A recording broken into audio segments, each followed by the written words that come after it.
happened? I said, really? He said, well, I see you out there upsetting my act. I said, what? He said, well, you're giving me a little hard time, right? I said, not that I know of. What did that mean? That meant that we weren't supposed to be doing as well as we were doing. Dressing room. We all were dressing in one dressing room. Me, the Pips, and the band, and everybody. And they had dressing rooms lined up for her and the Supremes, right? So we didn't care about that. We're not drama like that. It's just one of those things, you know, everybody got their little knickknacks going on. Dion's gonna speak her mind, and she's gonna tell the truth. Rhea's gonna be sensitive and cause a whole lot of riffraff. Gladys Knight allegedly hated them more than anyone. Who were the people she couldn't stand? And why did they upset her so deeply? Was it something personal, or did it have to do with her career in music? And when I got involved in my gambling, even though I wasn't hiding it, the casino is a very public thing, but when I talked about that, that seemed to be something that people couldn't relate to as far as being a part of my life. Gladys Knight is loved by many, but even she had her limits. What caused such strong feelings from the Empress of Soul? Let's find out. How old were you when you started? 4. 4 years old? Oh, really? Music was always a big part of Gladys' life. Her parents were active in their church choir, which inspired Gladys to sing from a very young age. By the time she was just 4 years old, she was already performing at the Mount Moriah Baptist Church. As she grew older, Gladys's talent blossomed. By the age of 8, she was winning awards for her singing. Gladys and her siblings, along with their cousins, formed a singing group. They chose the name The Pips. What was your first record? Every beat of my heart. How old were you then? I ain't telling you. Okay. I was going to count it up. As The Pips, they began to gain attention and recorded several hit songs. They eventually changed their name to Gladys Knight and the Pips, with Gladys as the lead singer. This group became incredibly successful, selling millions of records. Gladys Knight earned the nickname the Empress of Soul and built a remarkable solo career alongside her work with the Pips. She has won 10 Grammy Awards throughout her music journey. One significant moment of drama came early in her career when the Pips signed with Motown Records in 1966. At that time, Motown was one of the most popular record labels, home to many famous artists.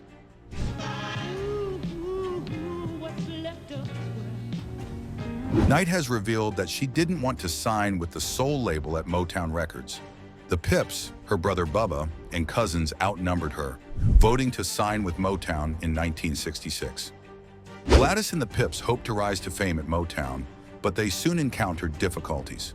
There were rumors that Motown's founder, Berry Gordy, favored some certain individuals over others. This favoritism made Gladys feel overlooked, even though she believed she had equal talent.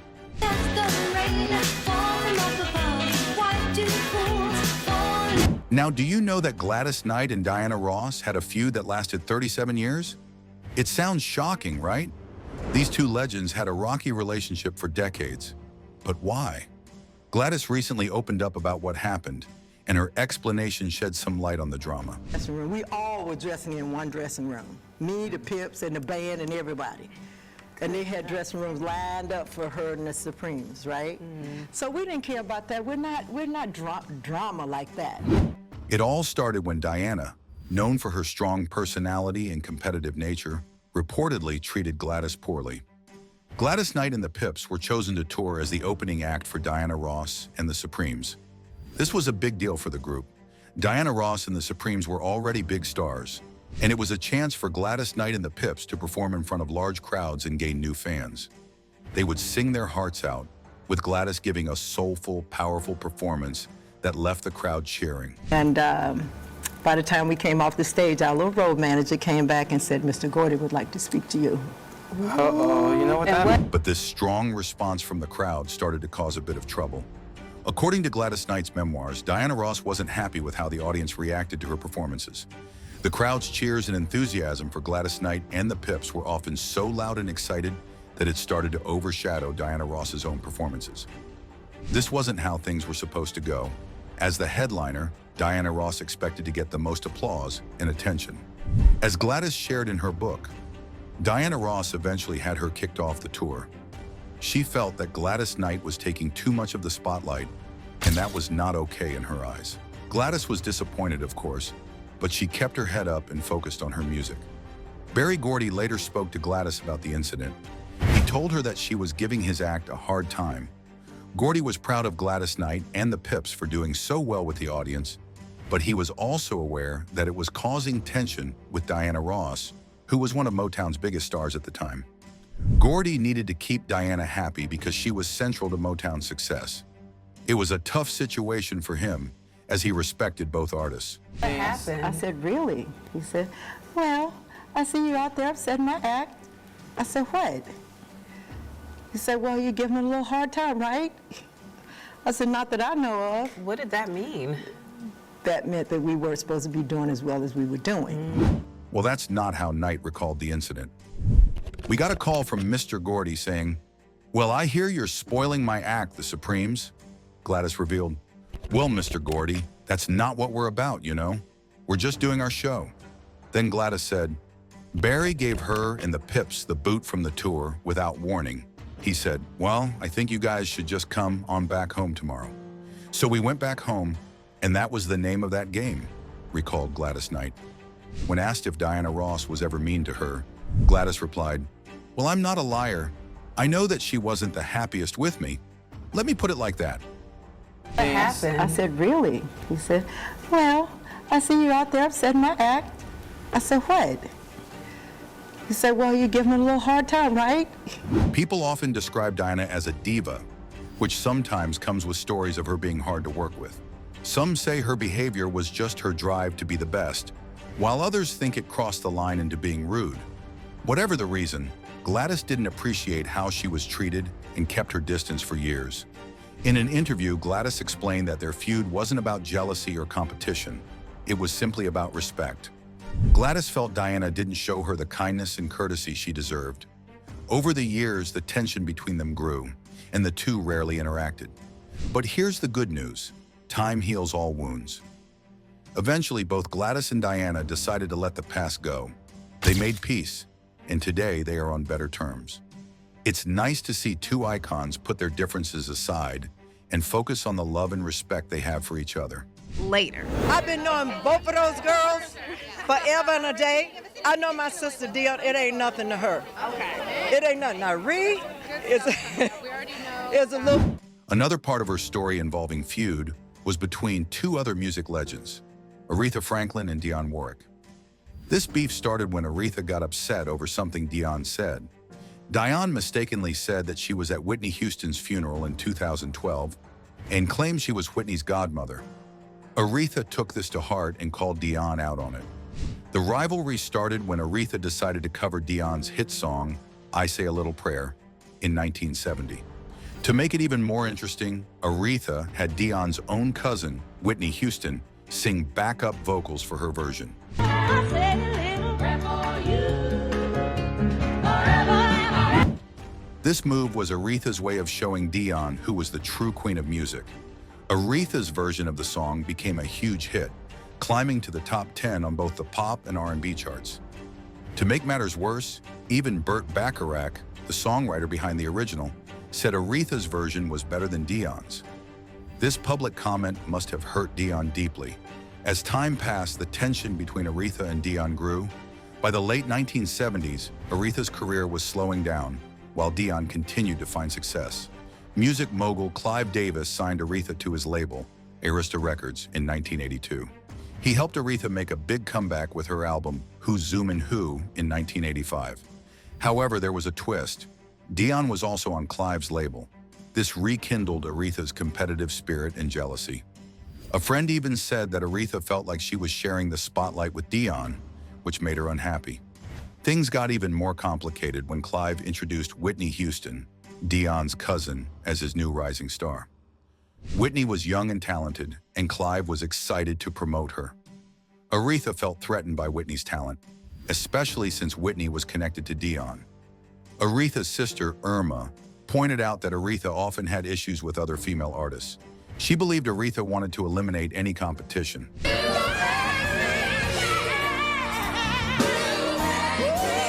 Despite the rivalry, Dionne spoke highly of Aretha in public, which only added fuel to the fire. The feud bubbled over again in 2012 during Whitney's funeral. Dion called herself Whitney's godmother, which made Aretha furious. Aretha accused Dion of lying, claiming she only met Whitney as a child and never agreed to be her godmother. In a heated interview, Aretha said, "We've never been friends, and I don't think Dion has ever liked me." The relationship between these two music legends seemed destined to be filled with conflict. But Dion wasn't alone in this. Her good friend Gladys Knight stood by her side. When someone asked Gladys about the feud, she made it clear where she stood. "I know my sister Dion," Gladys said. "She's not bothered by this kind of thing." Now Aretha is a little different. Everyone has their own ways. Gladys hinted that Aretha had a habit of stirring up drama. She explained that Dion speaks her mind and tells the truth, but Aretha can be overly sensitive, which can lead to trouble. "Dion will say what's real," Gladys shared, "but Aretha, she might make a big deal out of things." Gladys's comments showed her loyalty to Dion, while also suggesting that Aretha might have overreacted. It's just one of those things, you know, everybody got their little knickknacks going on. Dion's gonna speak her mind, and she's gonna tell the truth. Rhea's gonna be sensitive and cause a whole lot of riffraff. Gladys worked hard to stand out in an industry where many artists were fighting for the spotlight. Rumors say there were times when there was tension between her and other artists. This wasn't unusual, though. In a business where everyone wanted to be the next big thing, rivalries often happened. Singers and groups competed for the best songs, producers and record deals. Artists worked hard to make hits, get their songs on the radio, and win awards. When you have so many talented people aiming for the same spotlight, it's natural for tensions to happen. Motown, where many R&B stars came from, was like a family, but also like a battlefield. You had big names like Diana Ross, Smokey Robinson, and Marvin Gaye all working under the same roof. While they made amazing music together, there was also competition. Some artists felt like others were getting more attention from the label or had better opportunities. Even though the rivalry whispers were there, Gladys always handled herself with grace. She didn't let competition bring her down. Instead, she focused on making music that touched people's hearts. Her ability to rise above the drama and stay true to herself is one reason fans love her to this day. The music world can be tough, and it's natural for tensions to happen. But Gladys Knight's career shows that talent, hard work, and kindness matter more than any rivalry. She stayed classy and let her music do the talking. That's why her legacy is still strong today. And we kind of grew together, and he did have that music right here and right here. Gladys faced many painful and challenging moments, especially in her personal life. When Gladys was just 15 years old, she experienced a terrifying incident at home. She narrowly escaped an attempted assault, a memory that stayed with her and shaped her as a person. At 16, Gladys found herself pregnant and decided to marry her high school boyfriend, James "Jimmy" Newman, who was also a musician from Atlanta. This was back in 1960, and Gladys was ready to start a family and share a life with him. Sadly, life didn't go as smoothly as she had hoped. While she was on tour, Gladys suffered a miscarriage, losing her first baby. This was heartbreaking for her, especially as a young mother-to-be. Despite this painful loss, Gladys continued to stay strong. Later on, she and Jimmy welcomed their first child, a son named James Gaston Newman. They were thrilled to be parents, and Gladys tried to balance her love for music with her responsibilities as a mother.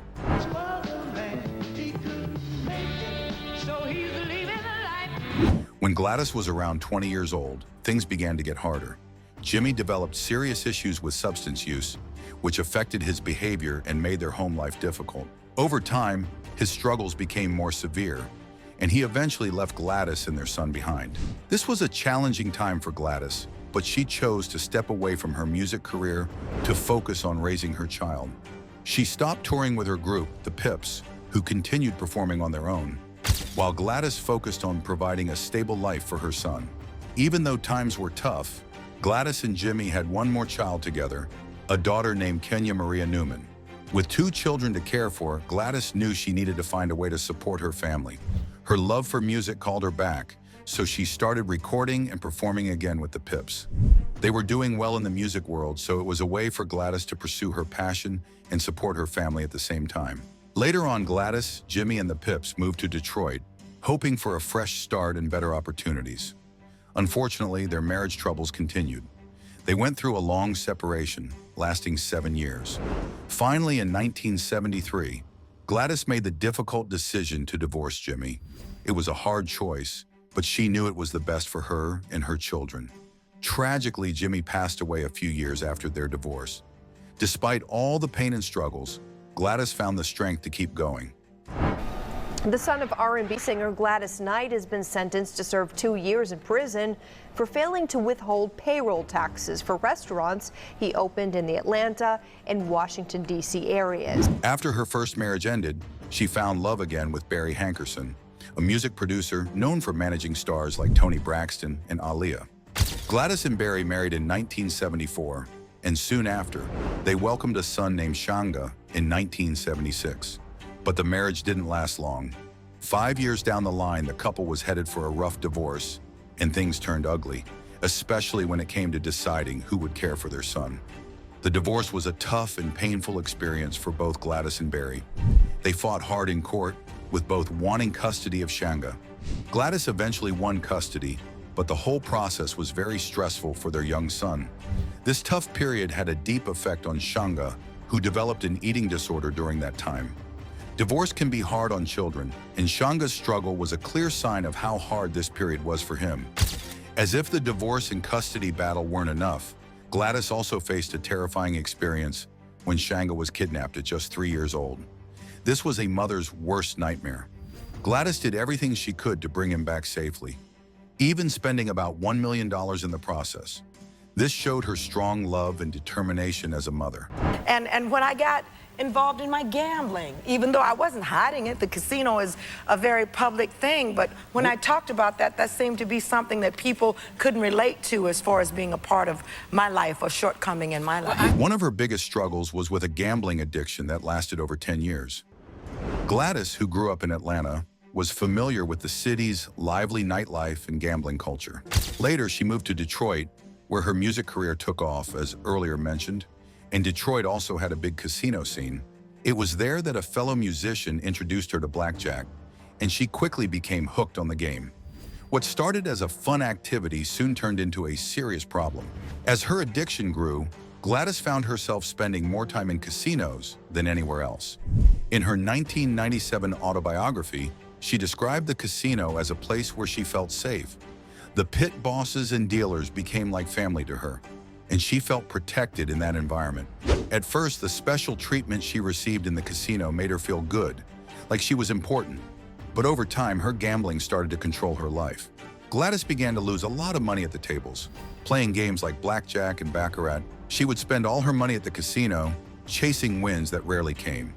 When she finally realized how much money she was losing, she knew things had to change. It wasn't just about the money, it was also about her time. By this point, Gladys was a mother, and she was spending more time in casinos than with her children.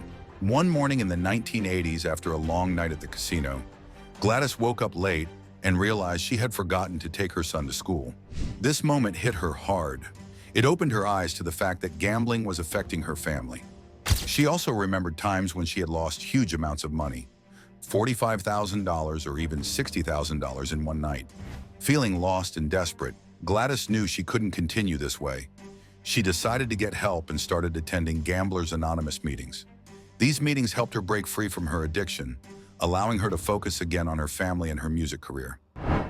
Oh, say, can you see? Years later, in 2019, Gladys faced another big challenge during Super Bowl 53. The NFL was under fire because of how it treated black players, especially after quarterback Colin Kaepernick lost his job for protesting racial injustice by kneeling during the national anthem. Quarterback Colin Kaepernick. Kaepernick says the league colluded to keep him off the field the past 2 years following his sideline protests beginning in 2016. The Super Bowl that year was held in Atlanta, and Gladys was invited to sing the national anthem. While she was excited, many fans were disappointed, feeling that by performing, she wasn't standing up for the black community. Some fans left comments on her social media, with one saying, "Love you, but I'm disappointed." Gladys decided to respond by explaining her decision. She acknowledged Kaepernick's protest and his message about racial injustice. Gladys hoped her performance of the anthem would bring people together and remind them of the importance of justice and equality. She said, "I pray that this national anthem will bring us all together in a way never before witnessed." Even though some people didn't agree, Gladys stood by her choice to perform, saying that her singing the anthem was not meant to be disrespectful. Gladys' journey in life goes far beyond music. One of the interesting parts of her life is her faith. Gladys grew up as a Baptist, but over the years, she changed her religion several times. In 1997, she became Catholic, but later her children, who were Catholic, decided to join the Church of Jesus Christ of Latter-day Saints, also known as the Mormons. Gladys was inspired by her children's strong beliefs and decided to follow them. She was baptized into the LDS Church and became a member. Gladys wasn't shy about sharing her thoughts. She even joked around with Gordon B. Hinckley, the president of the LDS Church, about the music in their church. She suggested that the song should be a little more exciting. Surprisingly, Gordon agreed with her. This led to the creation of the Saints Unified Gospel Choir, and Gladys became the choir's director. She even led the choir during a big event in Salt Lake City, Utah. Gladys is known for her music, but she's also loved for her kindness and charitable work. In 2017, she helped raise $400,000 for the Children's Learning Centers of Fairfield County. The event took place at the Palace Theater and was co-hosted by Carol Ann Riddle and Alan Kelter. It was a wonderful event that showed how much Gladys cares for others.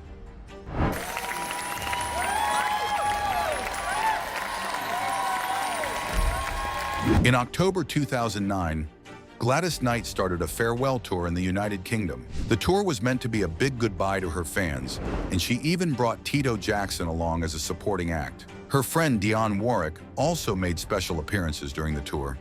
This tour was different from her past ones. It was bigger and had more fancy touches. There were big screens with animations, and fans could take home a special program as a keepsake. She even performed on a popular UK TV show. Later, with Jules Holland, where she sang songs like "If I Were Your Woman" and "Help Me Make It Through the Night." But even though it was called a farewell tour, Gladys didn't say goodbye for long. She came back to the UK to perform again in 2015, 2016, 2017, 2019, and 2022. In 2023, she performed in the UK again. 2024, she announced another farewell tour, but this time, she's performing in Australia and New Zealand. Gladys Knight's achievements go far beyond just singing. In 2022, she received one of America's highest honors, the Kennedy Center Honors from President Joe Biden. That same year, she performed at a special dinner at the White House for the U.S.-Africa Leaders Summit. Gladys has also appeared on many TV shows. She had her own variety show called The Gladys Knight in the Pips Show, but it was canceled after only 4 episodes. She has guest starred on popular shows like The Jeffersons, A Different World, Living Single, and many more. In 2012, she joined Dancing with the Stars but was eliminated during Motown Week. Even though Gladys keeps announcing farewell tours, it's clear she isn't ready to stop performing. Her love for music and entertaining her fans never truly ends. Gladys Knight remains a legend, inspiring people all over the world with her voice, her kindness, and her endless passion for life.